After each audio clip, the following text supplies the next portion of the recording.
Texas is full of lost history, from lost cemeteries to abandoned buildings, from the infamous to the obscure.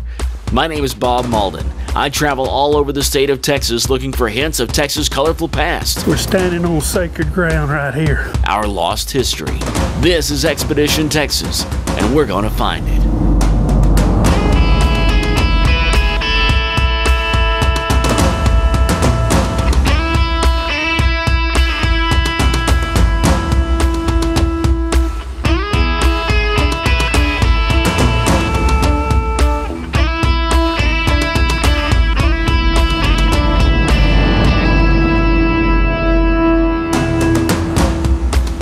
In Palestine, Texas, there's a piece of lost Texas history sitting just a block off the downtown square.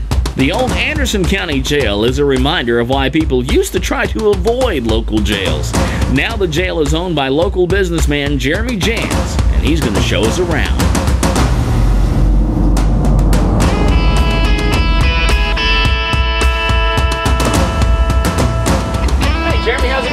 Hi Bob, glad you're here at the old Anderson County Jail. Can't wait to take you in. Man, what a cool entrance here. Thank you, Bob. Actually, it's an interesting fact about the Art Deco style here of the building. They had to paint Anderson County Jail after the fact because people thought this was a hotel and they would try to come and book a room.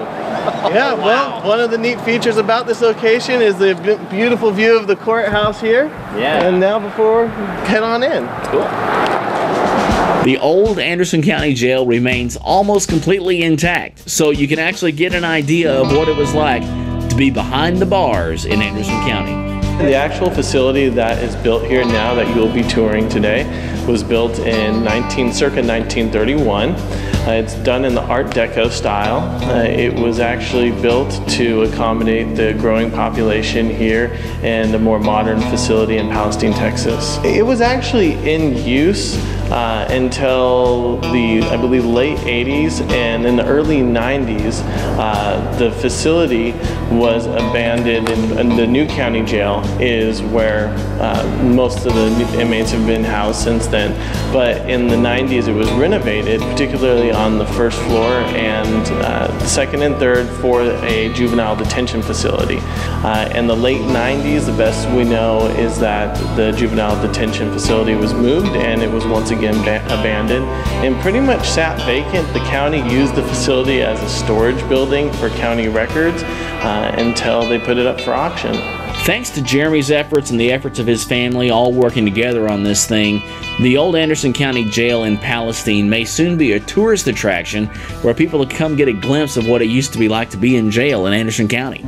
Well, I actually moved here from San Diego, California, and I fell in love, and when I did, I needed to make Palestine my home. When I started looking around Palestine for extra projects, I started looking to buildings, and when I saw buildings, I saw a lot of potential in history. I found the old county jail and absolutely fell in love with it when it went up for auction. I actually did not have the resources to spend the money to win the auction, but after I lost that moment, I found the gentleman who did and asked him if we could use the facility for tours.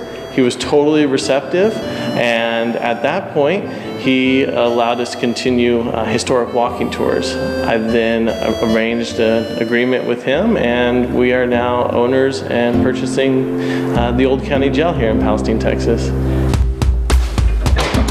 This is exactly what it would feel like if you were stuck. Wait a minute, this isn't one I didn't know what I was getting myself into. Can we talk about this?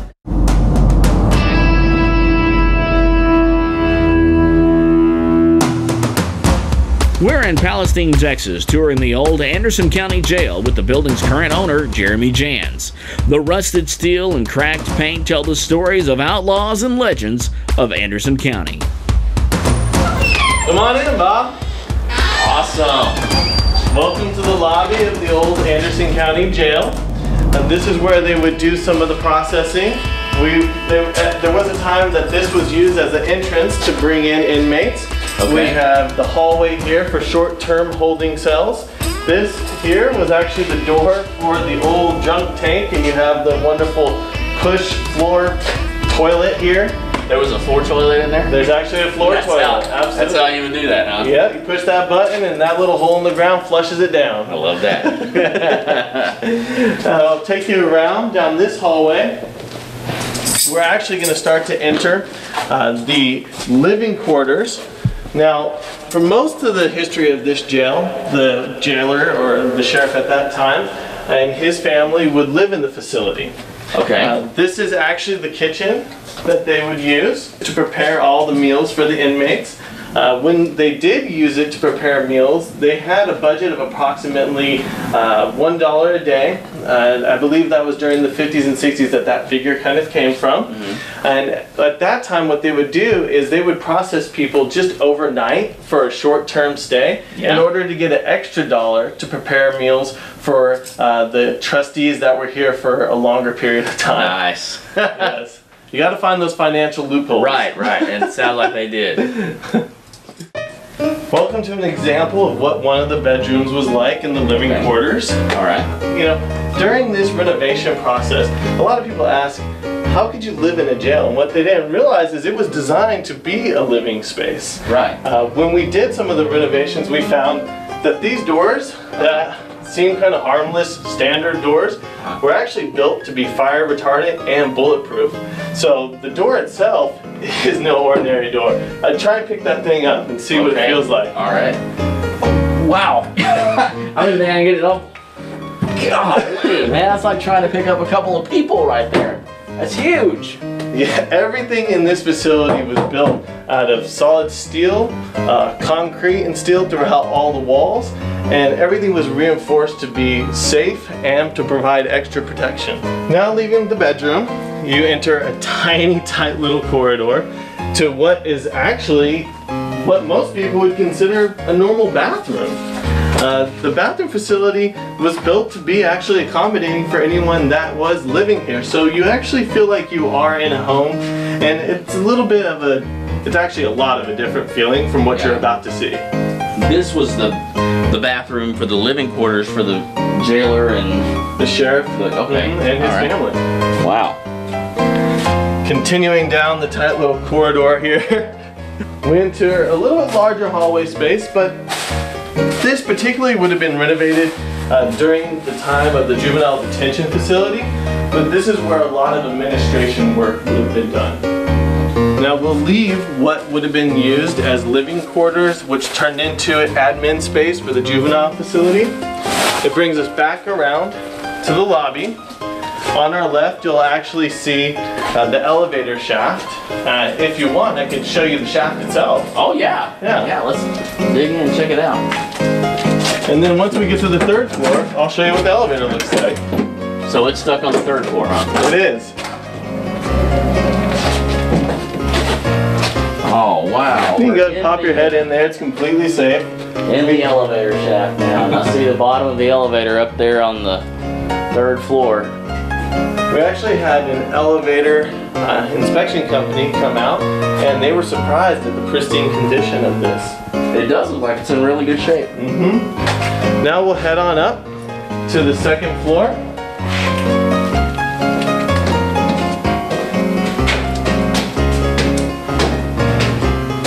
Now as we get up to the second floor, you'll see the transformation that occurs. You're going to a whole new world up here. All right.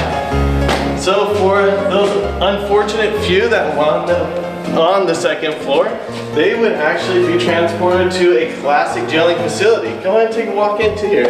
All right, I'm going into the jail now. This is exactly what it would feel like if you were stuck. Wait a minute, this isn't what I didn't know what I was getting myself into. Can we talk about this? We can make an arrangement. I'll make sure to let you out. You're one of those lucky few that can come into a jail in and out whenever you want. So no one was there doing that. You did it here, and this is all still operable, huh? Absolutely. This all works off of a manual chain crank system. Okay. These piston configurations get changed in order to control each individual door. So if you had someone that, let's say, needed to take a shower, you would let them out of their individual cell, and then they could step on over to the general common shower area, clean up, do what they need to do, and then a jailer might ask them to go return to their cell, and then they would consecutively let each inmate or set of inmates out to do what they needed to do for their daily functions, and then they would be released as a general population at a particular time where they could sit, maybe talk, play some games, get creative, but this is where they would keep themselves busy. I'm looking here and seeing all of these doors with the slots and this area up here, so I guess this is where the chain that controlled the doors from out there. Correct. This is where the chain system would be operating through, and the slots themselves is where the door slides. What is that? They creatively found ways to create individual smoke rings until they actually spelled out the message that they were trying to express.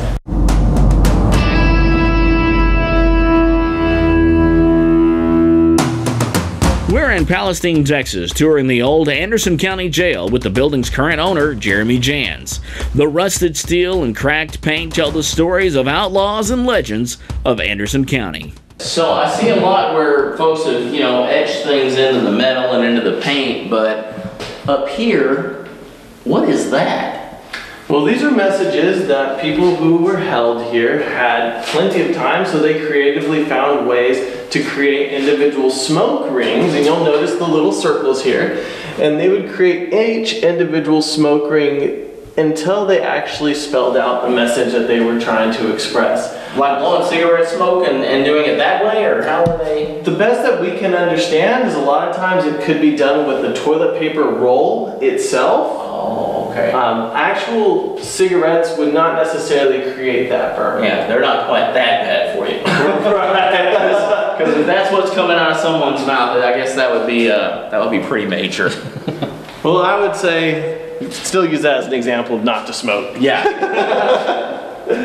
So here we'll pass through the jail office door. Once we enter this room here, you'll actually see what most people are very accustomed to seeing at a jail. Ah, yeah. Where you would stand and happily smile, get your booking photo, yeah. Maybe turn to the side, get your profile. Uh-huh. And if you had any body art, of course they're going to make you take off that shirt and show everything that you have. So this is where you become famous. I guess the line, you would stand up here, you toe the line and hold your sign.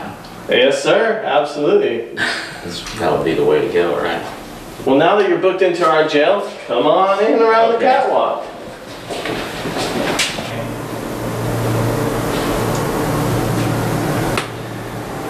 Welcome to the catwalk.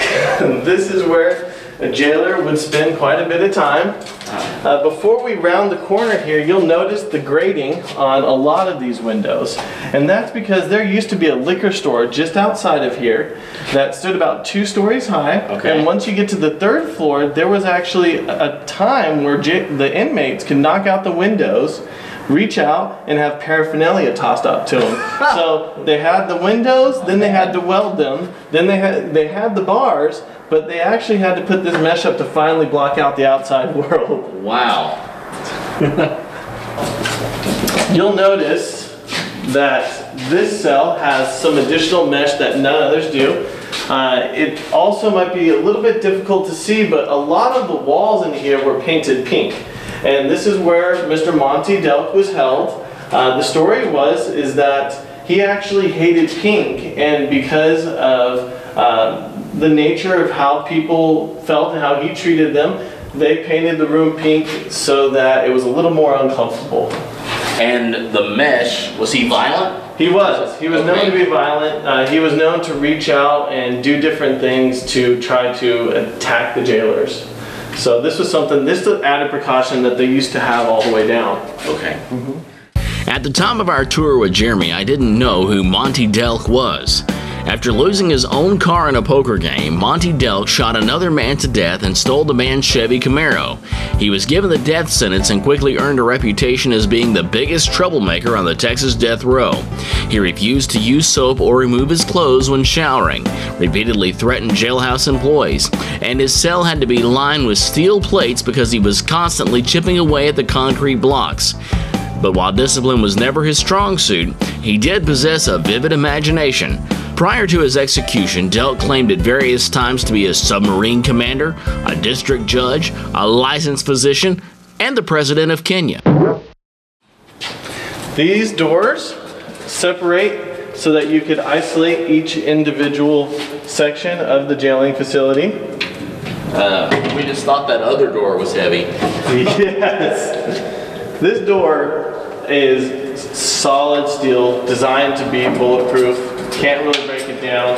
We actually have the keys of the old jail facility that you would use. Wow. Now see, I saw these on Gunsmoke. I love it. The company, Southern Folger, that actually did the deadbolts in all of these doors,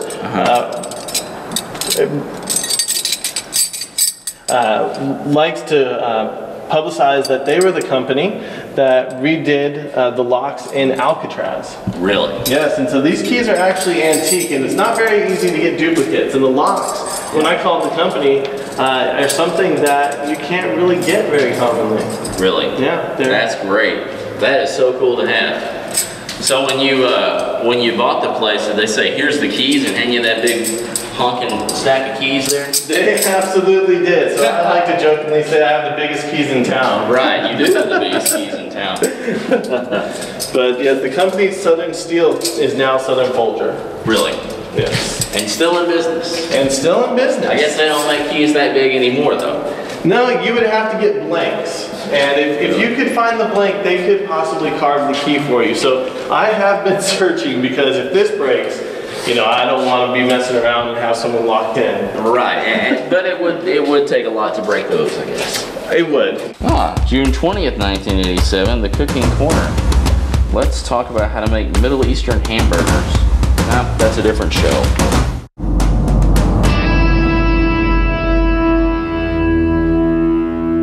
The old Anderson County Jail is a reminder of why people used to try to avoid local jails.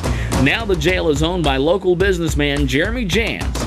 So now we're coming around and we're going to enter into where someone who was visiting family would step in, and this is where the incarcerated would go ahead and they would sit down and visit with their family.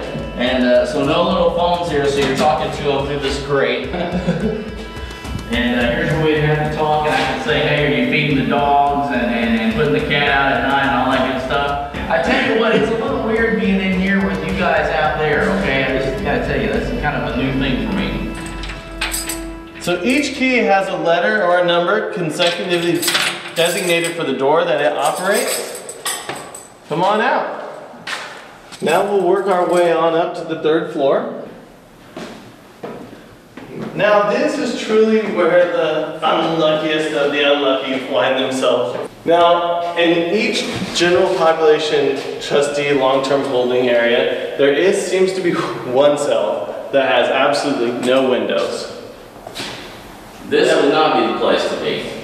No, this would be very uncomfortable, and honestly, you would start to lose track of the time or the day if you were held there for a long period of time, because you couldn't see or feel time pass quite the same in the dark. Right. Now I'm looking at, so that's out there, air conditioning. Okay, so later when air conditioning was added here, this was added after the fact, and it was ducked into each room. That's correct. I think I found the TV guide.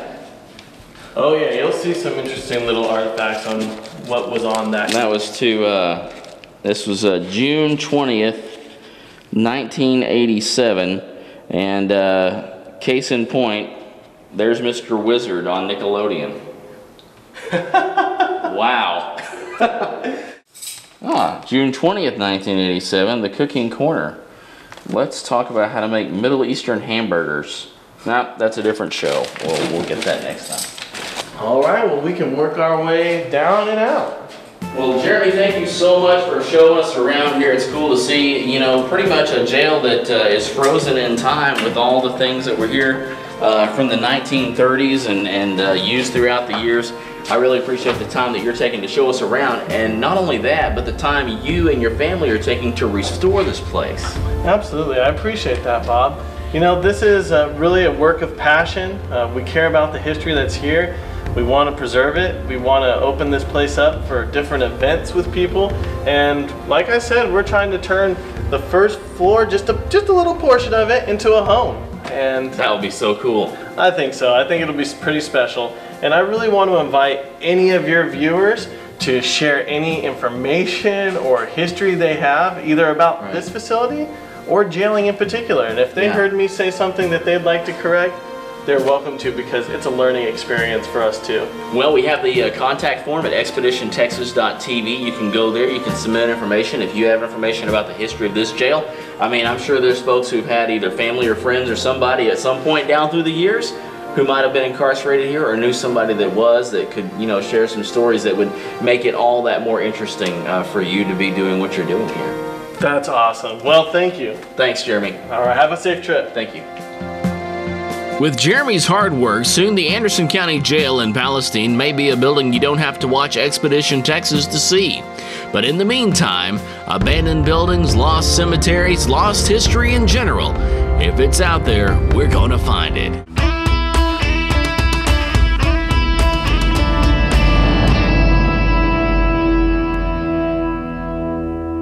For up-to-date news, behind-the-scenes videos, and more, follow Expedition Texas on Facebook. Click the Facebook link at expeditiontexas.tv.